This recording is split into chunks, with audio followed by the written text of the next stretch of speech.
আসসালামু আলাইকুম। আমি বলাকার মম রুনা। আশা করি যে যেখানে আছেন ভালো আছেন। আমি আল্লাহর রহমতে ভালো আছি। আজকেও আপনাদের সামনে একটা নতুন ভিডিও নিয়ে হাজির হলাম। আজকে সকাল থেকেও অনেক বৃষ্টি হচ্ছে। বৃষ্টি দেখতে আমার খুব ভালো লাগে। জানি না আপনাদের কেমন লাগে, কিন্তু আমার অনেক ভালো লাগে। তাই অনেকক্ষণ যাবৎ বৃষ্টি দেখলাম। তো বৃষ্টির দিন একটু আলাদা ভিন্ন ধরনের রান্না হলে তো আরও বেশি ভালো লাগে। তো রান্না করার জন্য আমার শাশুড়ির কাছে জিজ্ঞাসা করলাম যে মা, আজকে প্রচুর বৃষ্টি হইতেছে, বৃষ্টির দিন কি রান্না করব? মা বলতেছে বৃষ্টির দিন ভর্তা হলে তো অনেক ভালো হয়। মা বলা মাত্রই চলে আসলাম পাকের ঘরে ভর্তা বানানোর জন্য। এখানে আমি একটা প্রেসার কুকারে আলু নিয়ে নিয়েছি, গোল আলু আর কচু আলু। অনেকে বলে কারি আলু, আবার অনেকে বলে কচু আলু। আমি জানি না আপনারা কে কী বলেন। আমরা দুইটাই বলি, যে কারি আলুও বলি, কচু আলুও বলি। এখানে আমি আলুগুলো ছিলে ভালো করে পরিষ্কার করে প্রেসার কুকারে দিয়ে দিলাম। এখন প্রেসার কুকারে ঢাকনাটা লাগিয়ে নিব। ঢাকনাটা লাগিয়ে আমি চুলাটা অন করে দেব। চুলাটা অন করে দিয়ে আমি এটাকে 4 থেকে 5টা সিটি দিয়ে দেব, যাতে আলুগুলো ভালো করে সিদ্ধ হয়ে যায়। আমি এখানে আলুগুলো বসিয়ে দিয়ে দেখেন আলুগুলো সিদ্ধ হওয়ার পরে আমি নামিয়ে নিলাম। এখন আমি ভাতটা বসিয়ে দেব। ভাতটা বসিয়ে দিয়ে আমি বাকি কাজগুলো করে নেব। এখানে আমি ডাল ভিজিয়ে রেখেছিলাম।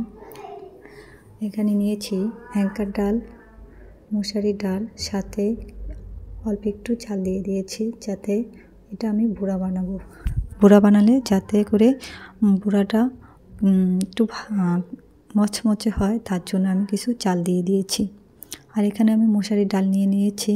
মশারি ডালে ভর্তা বানাবো। আর আমার শরীরে অনেক খারাপ লাগতেছে ইদানিং, আমার প্রেশার খুব লো। ডাক্তারের কাছে গিয়েছিলাম, ডাক্তার বলেছে আপনার তো প্রেশারই নাই। তাই দেখতেছে আমার প্রেশারটা অনেকটাই লো হয়ে গেছে। এর জন্য আমি একটু দুধ নিয়ে নিলাম, একটু দুধ খেয়ে নিই। তো দুধ খেয়ে আমি অনেকক্ষণ রেস্ট নিয়ে আবারও চলে আসলাম রান্নাঘরে। আমার প্রেশার কুকারের ছিটিটা উঠে গেছে। এখন আমি ঢাকনাটা খুলে নিচ্ছি।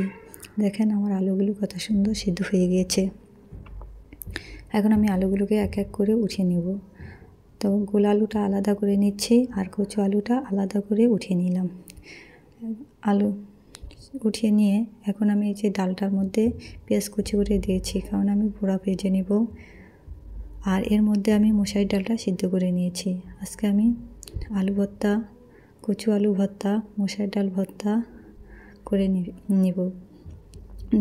আলুগুলো আমি এখন একটা কাঁটা চামচের সাহায্যে ম্যাশ করে নিচ্ছি। দেখেন কিভাবে কাঁটা চামচ দিয়ে ম্যাশ করে নিলাম, কারণ গরম আলু হাতেতে করা যায় না, তাই আমি কাঁটা চামচ দিয়ে বরাবর করি। এর মধ্যে আমি মরিচগুলো ভেজে নিলাম ভর্তা করার জন্য। এগুলো ইন্ডিয়ান মরিচগুলো খুব ঝাল হয়, তাই মানে অল্পই দিয়েছি। আর আমার শাশুড়ি, আমি খুব বেশি একটা ঝাল খেতে পারি না, তাই অল্প পরিমাণে ঝাল দেব পরিমাণ মতো। আর এখানে ভর্তা করার জন্য আমি কাঁচা পেঁয়াজ ব্যবহার করব না, ভাজা পেঁয়াজ নিয়েছি। গরমের দিন কাঁচা পেঁয়াজ দিয়ে ভর্তা করলে ভর্তাটা কি বেশিক্ষণ থাকে না, তাই আমি একটু পেঁয়াজটা ভেজে নিব।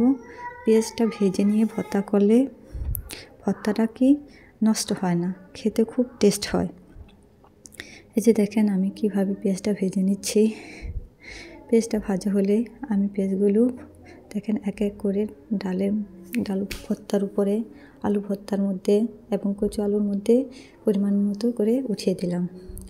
উঠিয়ে দিয়ে আমি এখন কড়াইতে সামান্য পরিমাণ তেল দিয়ে দিব। তেল দিয়ে আমি বুড়াটা ভেজে নেব। বুড়াটা ভাজার আগে ভালো করে হলুদ, মরিচ, ধনিয়া গুঁড়া, জিরার গুঁড়া, সামান্য পরিমাণ মরিচ দিয়ে ভালো করে মেখে নিলাম। আমি লবণ দিতে ভুলে গিয়েছিলাম, তাই এখন আবার লবণটা মনে করে দিয়ে নিলাম।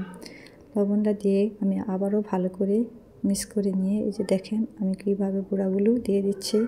হাতে নিয়ে একটু চ্যাপটা চ্যাপটা করে দিচ্ছি, যাতে করে পেঁয়াজটা খুব সুন্দর হয়। এই শেপ করে আমি পেঁয়াজগুলো দিয়ে দেব। এরকম আমি একটা একটা করে দেখাচ্ছি, যাতে করে দেখতে বুঝতে আপনাদের সুবিধা হয়। পেঁয়াজগুলো দেখেন কিভাবে আমি দিয়ে দিলাম। পেঁয়াজগুলো দিয়ে আমি একটু পরে একটু তেলটাকে চারদিক দিয়ে ঘুরিয়ে দিলাম, যাতে করে পেঁয়াজগুলো উঠাতে আমার সুবিধা হয়। এই যে দেখেন একটা আমি উল্টিয়ে নিচ্ছি, এক পাশ হয়ে গেছে, আরেক পাশ উল্টিয়ে দিলাম। এভাবে একটা একটা করে আমি সবগুলো পেঁয়াজও উল্টিয়ে দেব। পেঁয়াজগুলো উল্টিয়ে দিলাম। পেঁয়াজগুলো হলে এই মধ্যে আমি দেখেন ভর্তাগুলো করে নিলাম। ভর্তাগুলো করে নিয়ে এখন আমার এক আপাকে, পাশে ফ্ল্যাটের এক আপাকে দিব ভর্তা, তার জন্য একটা বাটিতে নিয়ে নিলাম। আর ভর্তাগুলো আমি সব এক সাইড করে একটা আরেকটা পাশে রেখে দেব, কারণ আলাদা আলাদা করে রাখবো না। এই আলু ভর্তাটাও আমি একটা বাটিতে নিয়ে নিলাম, যাতে দেখতে সুন্দর হয়। বড় বাটিতে রাখলে খুব সুন্দর লাগে না, তাই আমি একটা ছোট বাটিতে পরিমাণ মতো করে রেখে দিলাম। এটা আমি আরেক আপুকে দিব, তার জন্য দুইজনকে দুই বাটিতে দেওয়ার জন্য দুই বাটিতে রাখলাম। এই হলো আজকে আমার দুপুরের রান্না বাড়া। ভর্তাগুলো করে ভালো করে হাতটা ধুয়ে নেব, না হয় মরিচে হাতটা জ্বলবে, তাই আমি হাতটাকে একটু ক্লিন করে নিলাম। গতকালকে শাপলা ভাজি ছিল, শাপলা ভাজিটা আমি একটু গরম করে নিলাম, যাতে খেতে ভালো লাগে, ঠান্ডা ভালো লাগবে না। তাই ভাজিটা আমি একটু ভালো করে তেল দিয়ে আবার একটু ভেজে নিলাম, যাতে খেতে খুব ভালো লাগে। এখন আমি রান্না বাড়া সব কিছু এলোমেলো করে ছিল, তাই আমি একটু গুছিয়ে নিচ্ছি। গুছিয়ে নিয়ে দেখেন আজকে আমার কত রান্না বাড়া হয়ে গেছে, বুড়া হয়েছে, ভর্তা, ভাজি, ডাল, মানে বিশাল আয়োজন। এই যে এখানে আমি আমার শাশুড়ি, আমার দুই মেয়েকে খাবার দিয়েছি, তারা এখন খাবার খাবে। আমার শাশুড়ি এগুলো দেখে তো ভীষণ খুশি হয়ে গিয়েছে। আমার শাশুড়ি মা ভর্তা খেতে খুব পছন্দ করে। এদিকে আমার মেয়েরা বৃষ্টির দিনে খেলাধুলা করে ঘর অগোছালো করে রেখেছে। আমি রান্না করেছিলাম, তাই ঘরটাকে আমি গোছাতে পারিনি। এখন তাদেরকে খাওয়া দাওয়া দিয়ে রাত্র হয়ে গেছে। এখন সন্ধ্যা, মেয়েরা অনেক নাস্তা পছন্দ করে সন্ধ্যাবেলা, তাদের জন্য একটু পাউরুটি নিয়ে নিলাম আর চা বানিয়ে নিলাম। তাদেরকে এখন পাউরুটি এবং চা দিয়ে নাস্তা দেব।